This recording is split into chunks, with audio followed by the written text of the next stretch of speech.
우리는 하나님께서 우리를 만들어 주셨고 우리를 사랑해 주셨습니다. 우리에게는, 저와 여러분들에게는 두 가지 길이 있어요. 그 길이 무엇이냐? 의로운 길을 가느냐 아니면 불의한 길을 가느냐 하는 거예요. 요즘 우리 사회는 법에 관계된 사람들 때문에 많은 홍역을 치르고 있습니다. 그래서 저는 이번에 적폐청사 이 정치보복을 안 했으면 좋겠어요. 이 정치보복을 안 하고 그대로 그냥 그래 일하다 보면 대통령 하다 보면 그럴 수도 있죠. 이렇게 보면 전부 다 잘하려고 했는데 다 잘한다고 해서 하나부터 열까지 다 성공합니까?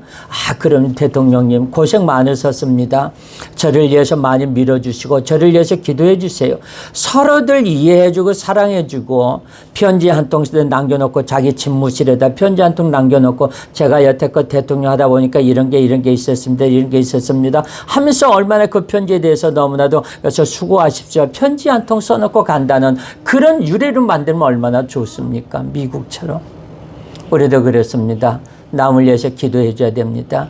우리는 기도할 때입니다. 사람들이 생각하는데 이 법의 생명은 공정성에 있어요. 그런데요, 제가 여태껏 하다 보니까 법 따지는 사람은요, 법으로 망하더라고요. 이게 보니까 우리 좀 이런 말에 있어서는 좀 어떨지는 모르겠습니다만은 우리 총회에서도 그래요. 우리 백석총회가 진짜 우리나라에서 두 번째로 가는 총회였어요. 왜냐하면 저기에서 대신총회하고 우리 백석총회하고 합치면서 얼마나 많은 사람들이 깜짝 놀랐어요. 어떻게 우리 정광훈 목사님과 어떻게 우리 장정윤 목사님은 그 재단이 만나가지고 하나를 이루느냐. 그랬을 때 우리 백석에서 뭐냐. 다 양보했어요. 그래? 그러면 총회장을 당신이 하십시오. 그러면서 합치면서 총회장이 누가 했냐? 장정윤 목사님이 했어요. 그러면 교단 이름을 뭘로 할 것이냐? 대신 총회를 할 거냐? 그쪽이 원한대로 했어요. 그러면 이렇게 합시다. 대신하고 백석이 합쳤으니까 대신 백석총회로 합시다. 그렇게 합시다. 대신 백석총회로 하면서 모든 거 다 양보했어요. 이렇게 했으면서 서로가 통합되고 합의된다는 건 뭐냐면 내가 양보하는 거예요. 근데 양보를 하면서 하는데 그 사람들한테 이제 모든 게 보면 우리가 회의를 이끌어 나가는데 전부 다 발목을 거는 거예요. 아닙니다. 이거 회칙에서 어긋납니다. 이것은 회칙에서 어긋납니다. 뭐에서 어긋납니다. 뭐에서 어긋납니다. 그래요. 그래가지고서는 뭐 하면은 꼭 법이요. 하나님의 사랑과 화합과 은혜가 앞서는 게 아니라 법이 먼저 앞서는 거예요. 그 법을 누가 만들었습니까? 우리가 만들었습니다. 우리가 만든 것이 그 법은 뭐냐? 우리를 위해서 우리의 삶이 좀 편해지기 위해서 그 법을 만들었는데 우리가 그 법의 올무가 돼버리는 거예요. 거기에 얽혀버리는 거예요. 뭐 껐떡하려면 아닙니다. 법이요? 뭐하면 의장 법이요? 손 들고 이야기하고 뭐하고 하니까 이게 만청이 안 돼요. 제가 거기에 같이 이제 저희가 실행위원회도 가고 우리가 이제 이야기를 하다 보니까 너무 법 따지더라고요. 그러다가 쪼개져 버렸잖아요. 더 잘 돼야 될 거 아닙니까? 법으로 그들이 이야기하면 법으로 지키고 법으로 가고 하면 더 잘 돼야 될 거 아닙니까? 근데 더 안 돼요. 왜? 거기는 하나님의 은혜와 사랑이 없더라고요. 하나님의 은혜와 사랑이 있어야만이 진짜 거기에는 잘 되는 거예요. 너무너무 잘 되고 잘 올라가는 거예요. 저희 노예가 다음 주에요. 다음 주 4월 11일 날 월요일 날 화성에 있는 예스라 수양관에서 거기서 이제 저희가 정기 노예가 열리는데 거기서 우리가 놓고 기도하고 있습니다. 올해 또 제가 노예장 자리를 내려놔야 되는 것이고 그런데 지금 노예장을 할 사람이 없어요. 하겠다고 하는 사람이 지금 저기 하는데 기도하고 있는데 다른 분은 우리 증경단에서 내려와서 저는 그만 내려놓겠습니다. 저는 이만까지 여기까지 했으면 좋습니다. 하고 지금 저도 고사하고 있는데 모르겠습니다. 누가 노예장이 되려는지는 모르겠는데 이제 지금 이제 그 노예를 이끌어 가려면은 그만한 능력도 있어야 되고 그러기 때문에 조금 그래요. 근데 우리가 이 법의 생명력은 모든 게 다 공정성에 있어요. 그런데 이 법이요, 따로 치우치면 안 됩니다. 그러나 이것은 더욱 중요한 것은 뭐냐? 그 공정성을 사람들이 믿어주느냐 하는 데 있는 거예요. 아무리 좋은 법을 만들어 놓고 아무리 내가 그 굉장히 멋있는 법, 지혜롭고 지식과 모든 게 들어가 있는 법을 만들어 놨는데 그걸 사람들이 안 지키고 안 들어주면 그 법이 뭐 하는 데 있겠습니까? 나는 하나님 앞에 부끄럽지 않게 살았습니다 라고 여러분들이 생각하더라도 하나님께서 보실 때 그렇지 않다라고 말씀하시면 우리는 헛되게 산 거예요.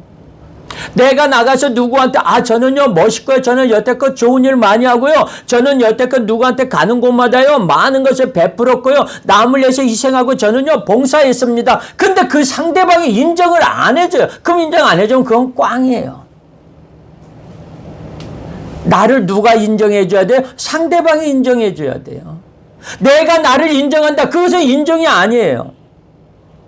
인정한다는 것은 뭐냐? 하나님은 나를 인정해 줘야 돼요. 하나님, 저는요 예수의 이름으로요, 하나님의 이름으로요, 제가 성령의 이름을 가지고 하나님의 말씀을 가지고 제가 병든 자도 고쳤고요, 안전병이도 고쳤고요, 내가 암에 걸린 환자도 고쳤고요, 저는 많은 사람들을 도와주고 많은 일을 했습니다. 그래서 여기까지 왔습니다. 내가 하나님의 일을 너무너무 많이 해서 저는 너무나 큰 하나님 앞에 상급을 받을 것입니다 하고 하나님 앞에 딱 섰는데, 너 누구니? 나도 몰라. 너 누구라고? 무슨 일을 했다고? 난 몰라. 환장하는 거 아닙니까?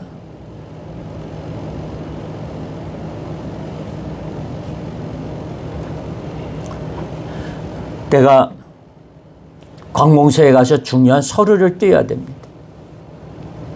그 서류를 떼려고 가서 서류를 떼려고 하는데 그런 사람이 없는데요. 무슨 소리예요? 내가 김현준이고 내가 있는데 내가 저기 한데 내가 분명히 여기 증명서도 있는데 여기에 왜 내 이름이 없냐? 없는데요. 없는 거예요. 지난번에 뉴스에 그런 사람이 나왔죠. 선거 때인데 선거를 해야 되는데 투표하러 갔더니 투표자 명단에 자기 이름이 빠졌다고 그 뉴스에 나온 적이 있었죠. 어쩔 수 없는 거예요. 그 사람이 그렇다고 하면 그런 거예요. 하나님이 그렇지 않다. 너는 보기에 너는 아니다. 너는 악하고 충성된 종이 아니었다. 너는 악한 종이었다 하면은 그건 악한 종이 되는 거예요.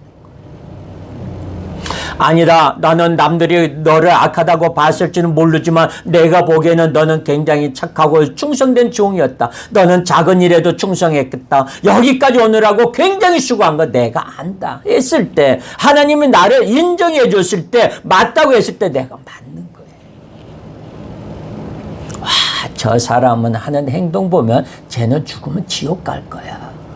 야, 어떻게 목사가 저렇게 하고 다니냐? 와, 세상에, 나는 저런 목사, 나는 목사로 안 봐. 막 그러고 막 사람들이, 동네 사람들, 그리 사람을 갖다 목사는 목사를 인정을 안 해줬어요. 근데 하나님의 나라에 딱 가서 보니까 세상에 그 목사는 천국 갈 줄 알았는데 지옥 갈 줄 알았는데 천국에 와 있네. 아니, 어떻게 저 사람이 하나님, 저건 말도 안 돼요. 어떻게 저분이 어떻게 여기에 천국에 와 있어요? 아니다. 네가 보기에는 악하고 충성된 종이 아니었을지 몰라도 내가 보기에는 많은 일을 했고 나에게 보기에는 아름답고 충성된, 나에게 작은 일에 충성된 자였다. 저 사람 나에게 충성된 종이었다 라고 이야기를 인정을 해 줬을 때 여러분의 마음은 어떻겠습니까? 우리가 가는 길이 의로운 길이고 그 의로운 길이 당장 우리에게 유익이 되지 않는다고 하더라도 주님이 기뻐하는 길이면 가야 할 줄로 믿습니다. 아멘. 바울 사도의 고백처럼 내가 사람을 기쁘게 하랴 하나님을 기쁘게 하랴. 하나님을 기쁘게 하는 길이 곧 의의 길이요 공정한 길이요 성도가 가야 할 길인 줄 믿습니다. 여러분들은 바로 하나님을 기쁘게 하는 저와 여러분들이 되기를 예수님의 이름으로 축원합니다. 오늘 주인공 모세는 의로운 길에 언제나 앞장섰던 사람이에요. 히브리인들을 학대하는 애굽인을 그냥 보고 지나칠 수가 없었던 모세였어요.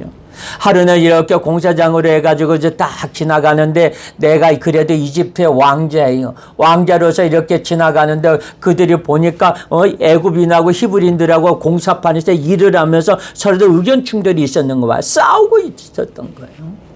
싸우고 있었는데 거기에 보니까 가만히 보니까 누가 히브리인이 맞는 거예요. 히브리인이 누구야? 이스라엘 민족이에요. 자기의 피와 흐른 같은 민족이에요. 거기서 흐르고 있는 거예요. 그 피가 흐르고 있는데 가만히 보니까 누가 맞는 거예요? 이스라엘 민족이 맞고 있는 거예요. 애굽인에게. 자기는 누구예요? 애굽인의 왕자예요. 이집트의 왕자가 그걸 보니까 누구 편을 들어야 되냐? 바로 애굽 사람 편을 들어줘야 되는데 누구 편을 들어줬느냐? 이스라엘 민족 히브리 사람의 편을 들어줘가지고 너 이 사람을 왜 때리느냐? 왜 말로 하면 됐지 왜 패느냐? 하고서 막 때리는 것을 보니까 너무너무 안 좋은 거예요. 일을 시키는데 너무 학대하고 막 채찍으로 막 때리고 하니까 그냥 거기서 그냥 폭발해 버려 가지고 그냥 그 사람 이집트 저기 애굽 사람을 막 때리다가 그냥 얼마나 세게 맞았는지 죽어버린 거예요. 모세는 왕궁에서 무술을 배운 사람이에요. 정치를 배운 사람이에요. 문화를 배우고 사회를 배우고 이 나라를 이끌어갈 공부를 한 사람이에요. 국방에 대해서도 어떻게 문무를 겸한 사람이에요. 그 애굽인 하나 때리는 것쯤이야, 때려 눕히는 것쯤이야 어떻게 보면 식은 죽 먹기였겠죠. 참지 못하고 그 사람을 죽이고 깜짝 놀랐어요. 자기도 모르게 그 사람을 모래구덩이에다가 숨겨놓습니다.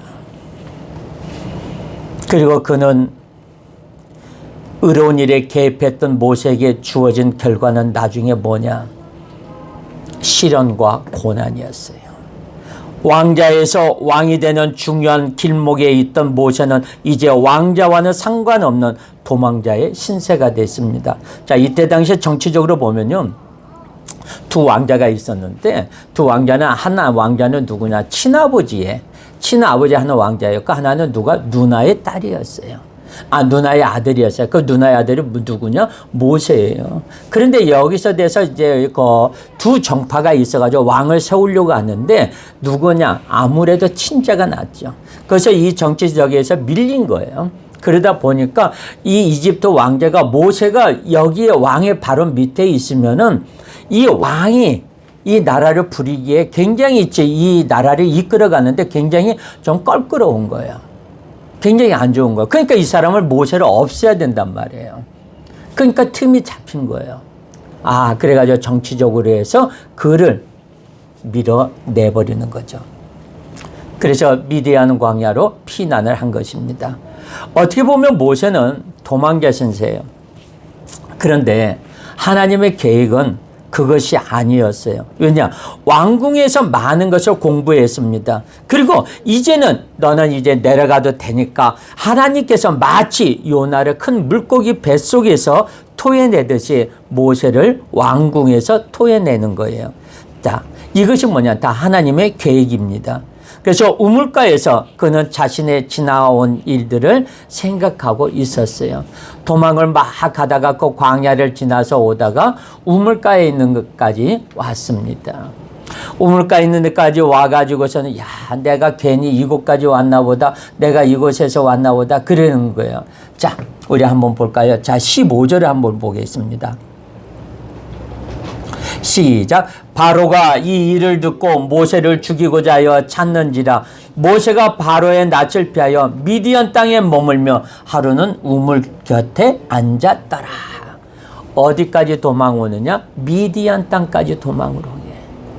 이 미디안 땅까지 이집트하고 미디안 땅에는 서로도 국경이 다르는 거예요. 나라가 다르는 거예요. 그래서 거기까지 와가지고 도망을 와가지고 너무나도 지쳐가지고 오다 보니까 우물 곁에 앉아가지고 냉수를 한 잔 먹고, 왜냐하면은 저희가 이제 이집트에 이스라엘에 가면서 저기를 해보니까 낮에는 너무 더워요. 이 아프리카에 갔을 때도 그러더라고. 낮에는 사람들이 안 다녀요. 그래서 그때는 뭐냐면 낮에는 그 나라에는 뭐가 있냐, 오수 시간이 있어요.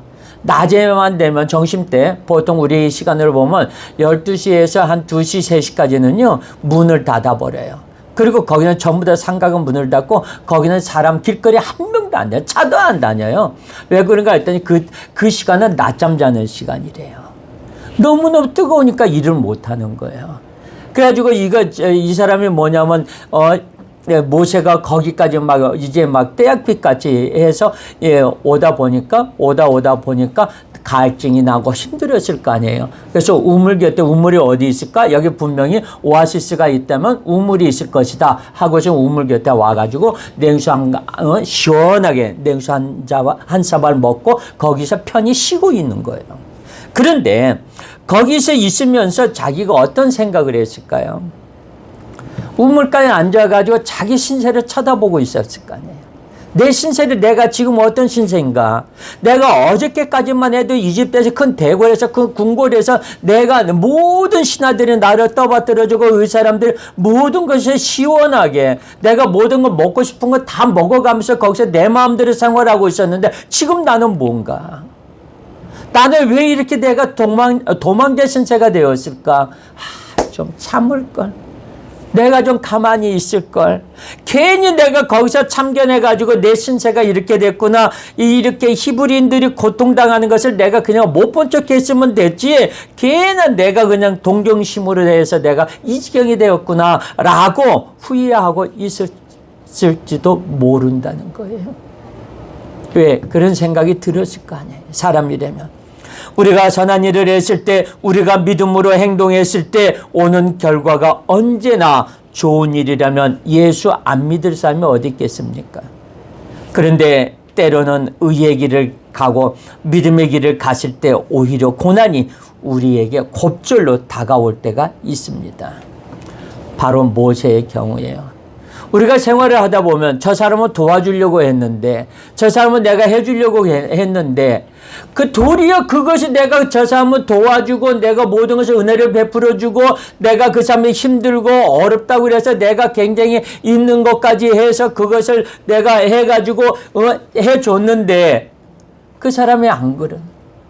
나중에 나한테 엉뚱한 이야기를 했을 때 그것처럼 화난 거 없어요. 그것처럼 기분 나쁜 거 없어요. 제가 몇 년 전에 힘든 목사님이 계셨어요. 그래가지고 그분한테 개인적으로 우리 교회에서 힘든다고 해가지고 조금 도와주고 있었고, 어떤 때는 전화가 왔어요. 목사님, 나 오늘 금식기도 하러 어디에 올라가는데 올라갈 차비도 없어요. 헌금할 돈도 없어요. 그래요? 알았어요. 도와줄게요. 그래서 알아서 얼마면 돼? 예, 얼마 정도면 됩니다. 알아서 얼마 안 되지만 내가 해줄게. 그래서 그 자리에서 해줬어요. 그분이 힘들 때마다 전화를 많이 오고 저기에서 그때마다 도와줬어요. 그런데 그분이 뒤에서 안 좋은 소리만 계속 들려오는. 목사님 이번에 이렇게 했다며요? 누구 목사한테 이렇게 했다며? 누구 했다? 아유, 왜 그래? 나중에 내가 갖고 있던 거 모든 거 다 이야기했어요. 그 목사님한테. 그랬더니 그 목사님이 이야기했어요. 야, 너 김 목사가 너한테 이렇게 해주고 많은 거 도와주고 이렇게 물질적으로 해주고 그랬다며. 근데 너 왜 그래? 근데 나한테 전화 왔어요. 근데 자기는 그런 거 받은 적 없대요. 자기는 그런 거 없었어요. 그 사람이 어떤 사람인데 나한테 그렇게까지 해서 시침이 뚝 떼이더라는 거예요. 그 사람 나한테 왔어요. 세상에 뭐 그런 이야기를 그렇게 해줬으면 오른손이 하는 일을 왼손이 모르라고 했는데 그 이야기를 다 그 목사만 다 이야기하냐고. 나한테 당신도 목사냐? 도리어 막 그러는 거예요. 그 뒤로 내 마음이 어떻겠어요? 도와줄 게 아니구나. 해줄 게 아니구나. 라는 생각이 들더라고요. 우리는 그 사람의 받은 은혜를 갚을 줄 알아야 됩니다. 우리 하나님 앞에 받은 은혜를 베풀 줄 알아야 되고, 하나님 앞에 받은 것을 남을 위해서 또 나눠주는. 내가 하나님 앞에 내가 너무나도 많은 죄를 탕감을 받았으니까, 많은 것을 내가 탕감을 받았으니까 내가 남에게도 탕감을 해주는 거예요. 그 사랑이 내려오는 거예요. 그 사랑이 바로 내일의 사랑이에요. 근데 지금 모세는 어떻게 있었을까요? 굉장히 힘든 상태였어요. 근데 우물가에 앉아가지고 이런저런 생각을 하고 있는데, 보니까 조금 있다 보니까 거기에 오아시스나 우물 곁에 이렇게 보면은요, 때가 되면은 양떼들은 물을 먹이러 옵니다. 거기에 사람들은 먹고 이 웅덩이 있는 데서 한 군데서 양떼들이 물을 먹고 소와 낙타들이 거기서 물을 막 먹이게끔. 왜냐하면 사람도 갈증이 나니까. 거기는 동물들도 그때 당시에는 차가 없잖아요. 거기 누구냐, 당나귀냐, 낙타나 이런 사람들 다 그 사람들 교통수단이에요.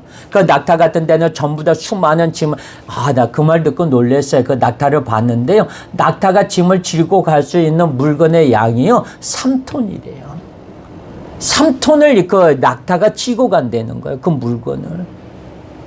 그 말 듣고, 이야, 저렇게 큰 낙타들이, 그래가지고 그 낙타들이 이제 좀 쉬어주고 와가지고 물을 먹이고 막 그러고 있었어요. 그랬더니 이렇게 보니까, 목자들이 오네. 그러면서 이렇게 제가 유심히 이렇게 관심 있게 이렇게 쳐다보니까 여자예요.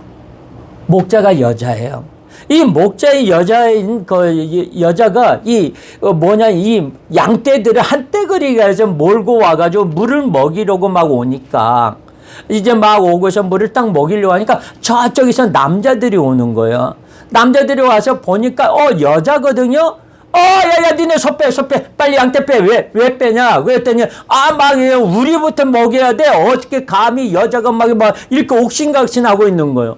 이때 또 모세가 뭐냐, 자기가 이 오지랖이 넓어가지고 거기서 또 뭐냐면 이게 혈기가 나오는 거예요. 내가 이렇게 막 하지 일어나는데, 참아야지. 난 여기서 절대로 못 본 척 해야지.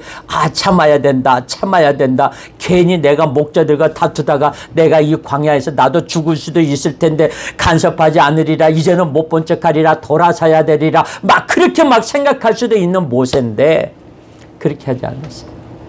거기서 또 자기의 성깔이 나오는 거예요.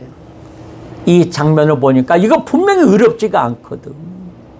어떻게 남자가 연약한 여자들한테, 그리고 이 여자들이 먼저 와가지고 자기 양떼들에게 자기들 물을 먹이러 가는데, 그러면 다 이 양떼들이 물을 먹고서 갈 때까지 기다리고 있어야 될 거 아니야.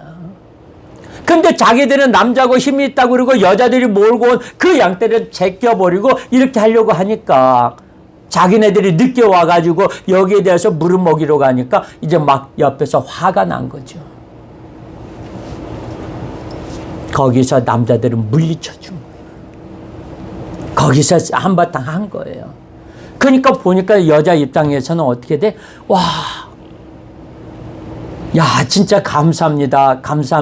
그리고서는 인사만 하면서 여기서 물을 먹인 거지.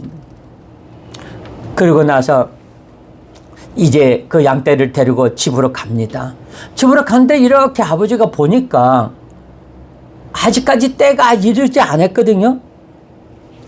때가 이르지 않은, 야, 너희들은 어떻게 벌써 왔느냐? 보니까 너희들 조금 더 있어야 되는데, 오늘 양떼를 데리고 전부 다 물을 먹이러 우물 곁에 갔는데, 글쎄, 남자애들이 와가지고서는 나를 물을 먹이려고 하는데, 내가 먼저 왔음에도 불구하고, 걔네들이 이제 저기 하려고 하는데, 어떤 한 남자가, 우물 곁에 섰던 남자가 막 나를 막아주고, 그 사람이 막 대신 싸워주고 해가지고, 제가 먼저 와서 먼저 먹이고 이렇게 온 거예요.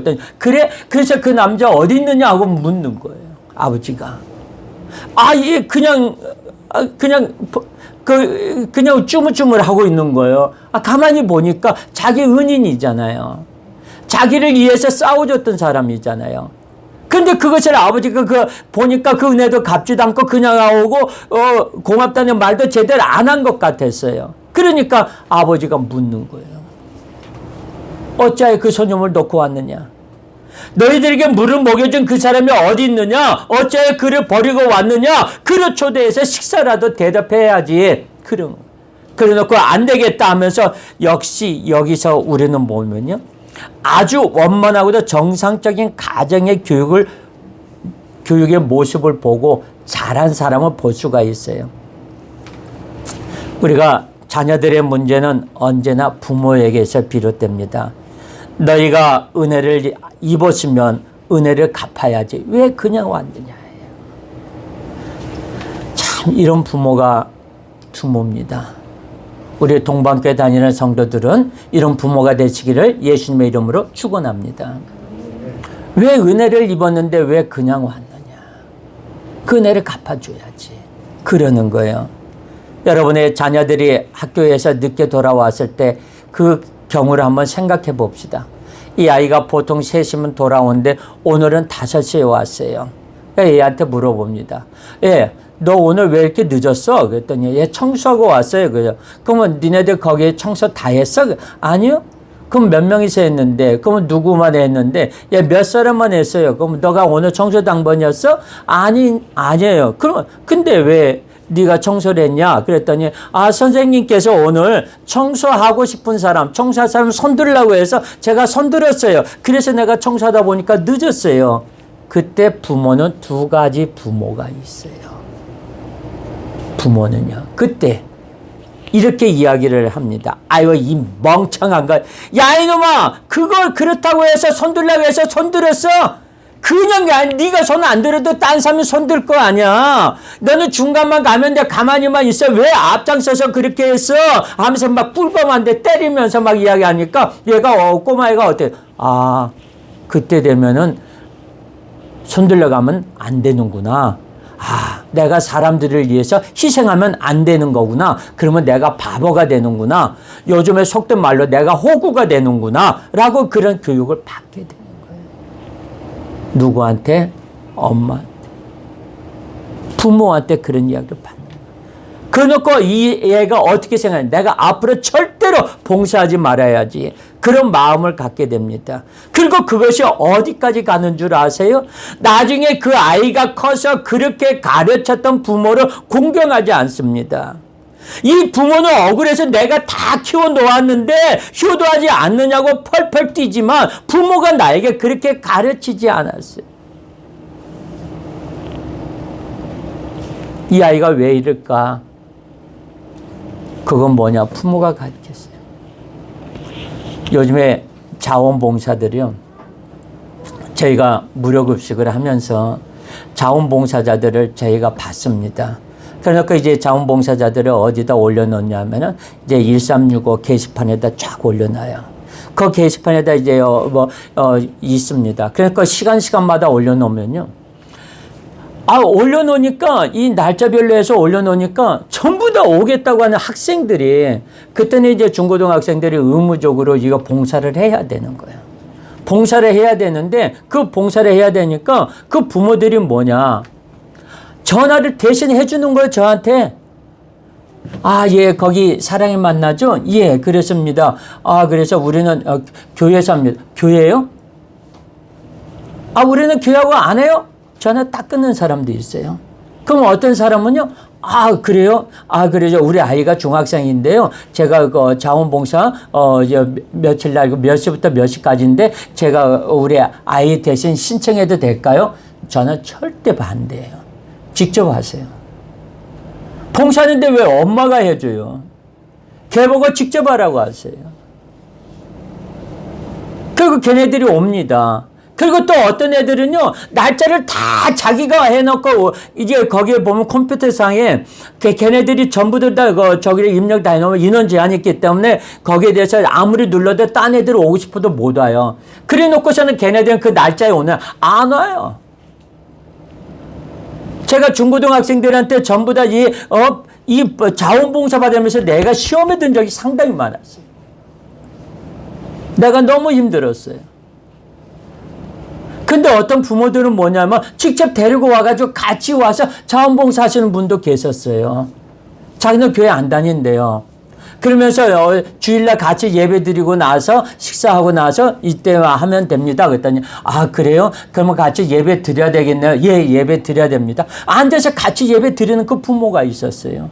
하다못해 대학교 조교도 와가지고 같이 예배 드리고 자원봉사하고 간 사람들도 있었어요.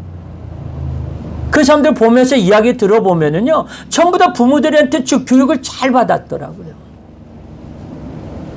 그런데 우리가 자녀들에게 교육을 제대로 시키지 않으면은 내가 하지를 못하는 거예요.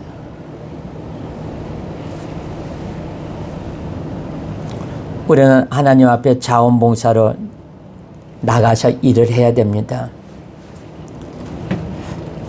영국의 내셔널 트러스트라고 하는 민간 중심의 자원봉사 기관은요, 박물관이나 이 성 등에서 관람객들에 의해서 아주 말끔하게 정장을 차려입고 아침 9시에 출근해서 저녁 5시까지 관람객들을 일일이 안내하면서 설명을 해줘요.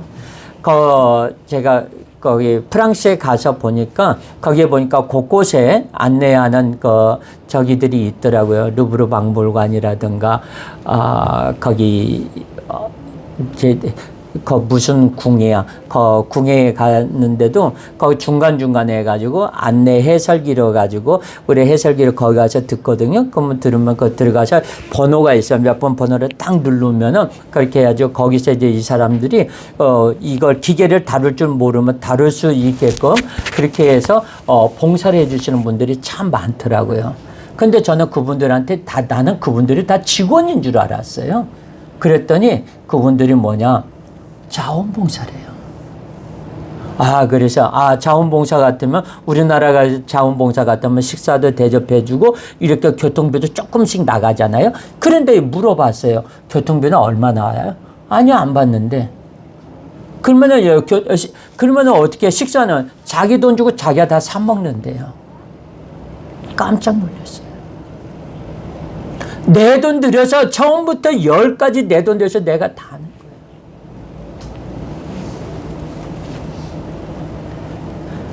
아침부터 일찍 와가지고 저녁 늦게까지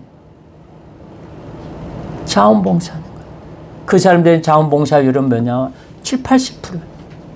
몸에 자원봉사가 배었어요. 그런데 우리 한국의 자원봉사 비율은 몇 프로인지 아세요? 5%예요, 5%. 이 불행하게도 중고등학교 학생들이 원치 않는 자원봉사, 이 점수를 따기 위해서 각 기관을 찾는 중고등학교 학생들이 떠나갔어요, 이제는. 그 학생들을 빼면요, 1, 2%밖에 안 돼요. 우리는 자원봉사하는 게 몸에 배야 돼요. 보수를 받아야만 되는 사고방식이 우리 자신들을 삼류 국민으로 만들어주고 있어요. 여기 7딸들의 부모는 은혜를 갚는 것에 대해서 가르치고 있습니다. 어째서 너희가 그냥 왔느냐? 아버지가 뛰어갑니다. 우물가에 뛰어갑니다. 갔더니 모세가 그때까지 올 때까지 그 모세가 그 자리를 떠나지 않고 있었던 거예요. 정중하게 아버지가 인사합니다. 우리 딸들을 구해주었다면서요. 그 악한 깡패로부터 구해줘서 너무나도 감사합니다. 그리고 우리 또 저 양들이 다 양과 염소들이 무사히 물을 먹고 이렇게 우리 집에까지 오게 해주셔서 감사합니다. 선생님 아니었다면 우리 딸들이 굉장히 오랜 시간 동안 있었을 텐데 오늘 너무나도 감사합니다. 제가 집으로 초대하고 싶은데 집에서 식사라도 함께 하겠습니까? 그래서 예, 그렇죠. 그러면서 음식 대접을 했어요. 그리고 그 집에서 기거하게 되었던 모세에게 하나님께서 가정을 이루는 축복을 주셨어요. 거기서 이렇게 식사를 하고 이제 이거 밥 먹었는데 어떻게 해야 되냐 이렇게 이야기를 들어보는 거예요. 어디서 왔느냐 어떻게 했느냐 막 하다 보니까 모세가 자기 사정 이야기를 하게 되는 거예요. 저는요 원래요 이집트 왕자였어요. 저는 누구 해서 저짜 해가지고 그래요? 그러면 우리 집에서 머물면서 좀 이렇게 간단한 일 좀 도와주세요. 그래가지고 알았다고 그러면서 그 집에서 기거를 하게 됩니다. 기겁을 하면서 거기에서 일을 하게 돼요. 일을 하면서 가정에 누구를 만나느냐? 거기에 딸 시보라를 만나게 됩니다. 그래서 시프라를 만나가지고 거기서 가정을 이루는 축복을 하나님께서 주신 거예요.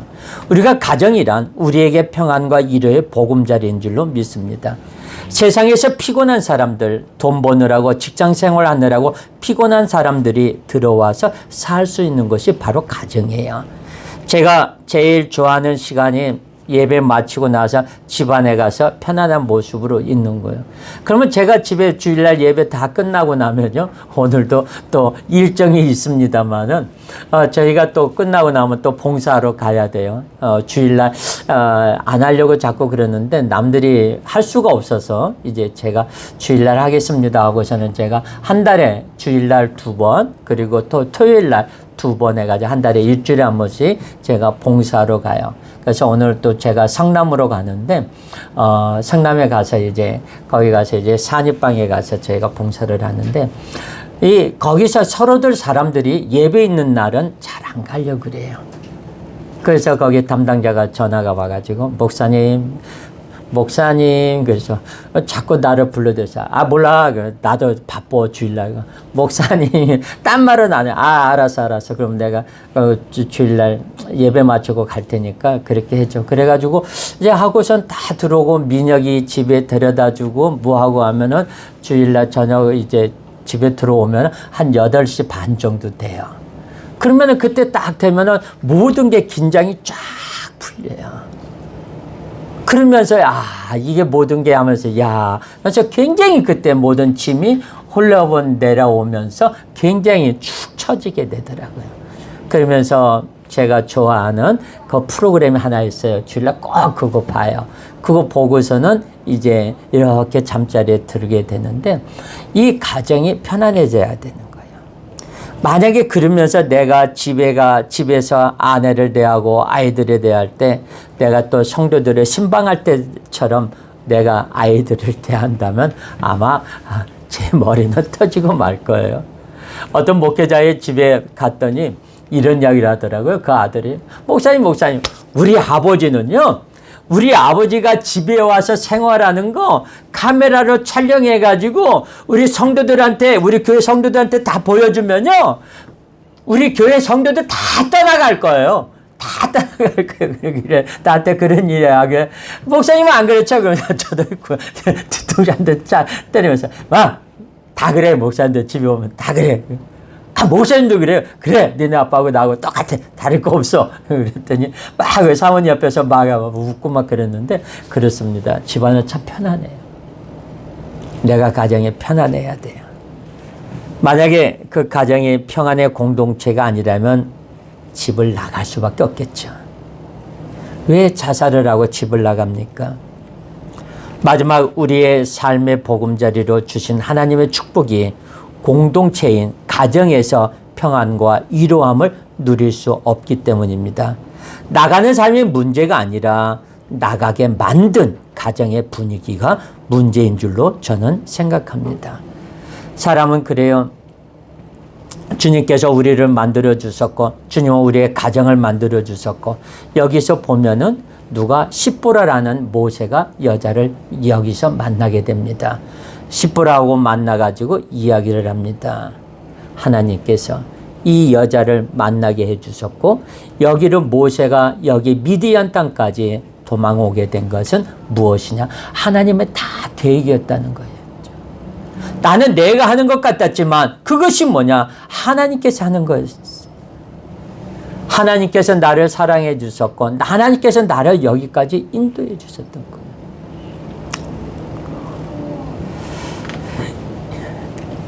2차 세계대전을 승리로 이끌었던 처칠 수상을 우리가 압니다.